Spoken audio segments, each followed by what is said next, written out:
All right, everybody, welcome back into Cherry Picking. Today's video will be looking at must-draft fantasy hockey goalies. We've already looked at goalies to avoid. And as always, the video presented by FanDuel Canada, North America's #1 sports book, the best place to be placing hockey bets this season, as well as football, if you are looking to bet on other things as well. That link is in the description below. For goalies, the guys we're going to be looking at, definitely going to be on teams that I think are very solid defensively. You know, it's obviously good to have the save category for goalies, but I think you're looking at wins and then also save percentage, obviously, and all that good stuff mixed in between there. So let's get into it. We have 5 goalies to go through today. All right, so the first goalie we're going to be looking at is Jake Oettinger on the Dallas Stars. His ADP is right around 30, so going, within the top 5 goalies for sure. And I think that is perfectly fitting for Jake Oettinger. Looking at where he is ranked on other websites, Matt Larkin, Hockey News, he's 31st. This is amongst all players as well, obviously, not just goalies. ESPN Fantasy Hockey has him at 36th, and then NHL Fantasy has it 35th. So all right around that same consensus. We're not going to be talking about, Saros or Hellebuck or Shesterkin, but I think Oettinger is a guy that could finish ahead of potentially all of those guys. And I think I'm warming up to a Vezina wager on Jake Oettinger this season as well. I think we're going to see a huge bounce back year from him. In 2022, 2023, he had a great regular season, finished 7th in fantasy hockey points scored amongst goalies, played really well all around. And then last season was definitely a little bit more disappointing. And a lot of people said, it was a down year, which it was compared to the year before, but he still finished as the 11th best fantasy hockey goalie. He did struggle weirdly at home. Like, he had a save percentage below 900 at home this season, which is very odd. But I think this Dallas team has one of the best rosters in the NHL from top to bottom. They're 3 of the deepest forward lines I could see or can remember. Really like Dallas this year. And then their defensive unit is also so solid. Obviously, you lose Chris Tanev, that hurts. But having a guy like Thomas Harley, Miro Heiskanen, Esa Lindell, just to name a few guys. And I think this team will continue to kind of be effective on the defensive end, which will really only help Jake Oettinger. So you're looking at a team, or from a defensive perspective, last year, a Stars team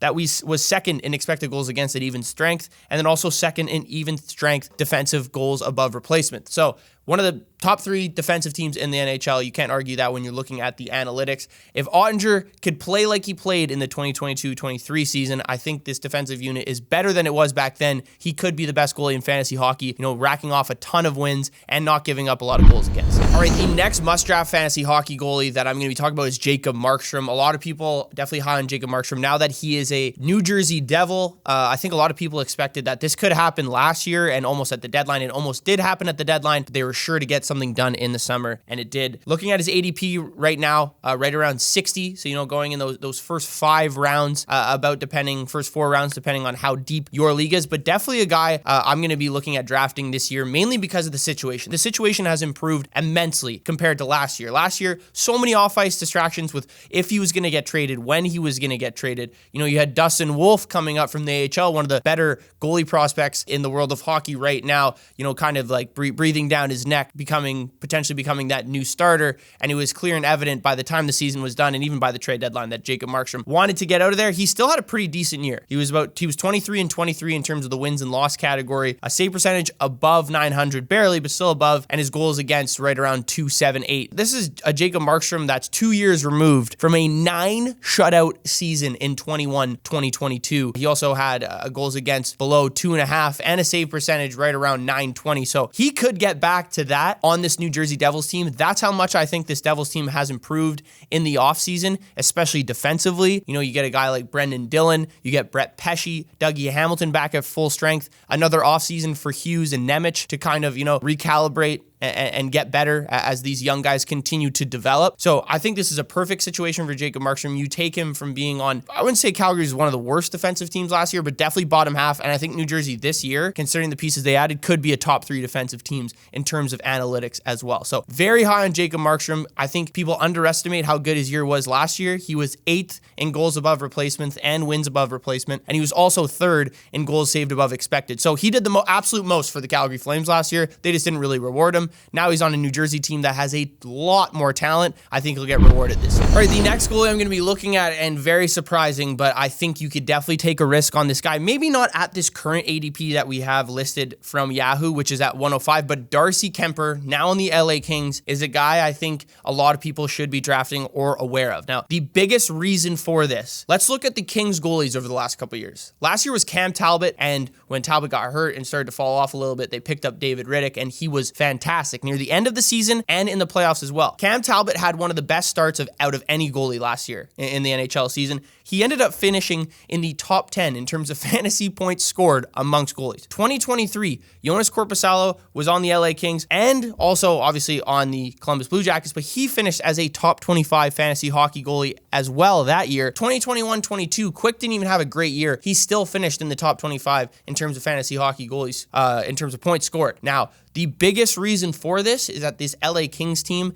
over those past 3 years have been very solid defensively, especially when you're looking at expected stats. They push a lot of their opponent's offense to the outside, and I think that really helps them limit, high quality danger chances or scoring chances, against the LA Kings. So Darcy Kuemper, definitely a guy, obviously, who had a pretty shit year last year on the Washington Capitals. But before that, he was a Vezina candidate when he was on the Arizona Coyotes. He won a Stanley Cup with the Colorado Avalanche. Now on a brand new team, a team that played really well defensively last year, as I mentioned. Last year, 4th in expected goals against at even strength, the LA Kings. 4th in even strength defensive goals above replacement. Obviously, a lot of different analytics we're going through here, so it could be a little bit of a word mouthful there, but even strength defensive goals above replacement, the LA Kings were 4th in that category. So Cam Talbot wasn't doing that on his own. The LA Kings have just been now over the past 3 years known to be a very solid, hard-nosed team to play against. And I think that's one of the reasons why you need to consider Darcy Kuemper this year as a guy you're drafting as your second goalie. You obviously have your questions about him. Last year was his worst career probably to date. But the year before that with Washington, he had a very solid year. And the year before that, he won the Stanley Cup with the Colorado Avalanche. So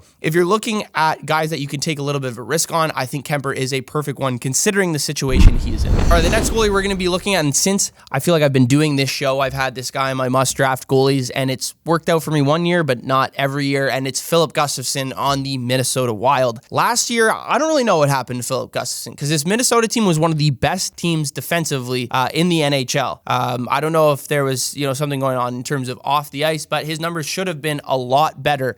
Even Fleury's numbers dropped off a little bit, but you're looking at even strength. The Minnesota Wild were one of the best teams. They were 1st in even strength defensive goals above replacement, 1st in even strength expected goals against, top 3, in high danger chances allowed at 5-on-5 as well. If you look at Gustavsson, you can't give up all hope because in 2022-23, he was honestly one of the best goalies in the NHL considering how many games he played. 39 starts, he was 5th in goals above replacement and wins above replacement, 7th in goals saved above expected. He had more fantasy points that year than Sergei Bobrovsky, who had 11 more starts than him. So he's a good goalie. It's just something happened last year, or something changed where he was in some sort of a funk and couldn't get out of it. And there were stretches of the year last year where we saw him play like the goalie we saw in the 2022-23 season. Now, everyone's saying Fleury is going to be the starter, which Fleury is 40 now, he is a Hall of Famer, one of the best goalies to ever do it. No doubt about that. But some of these goalies who have played into their 40s in years past, it's a completely different game now.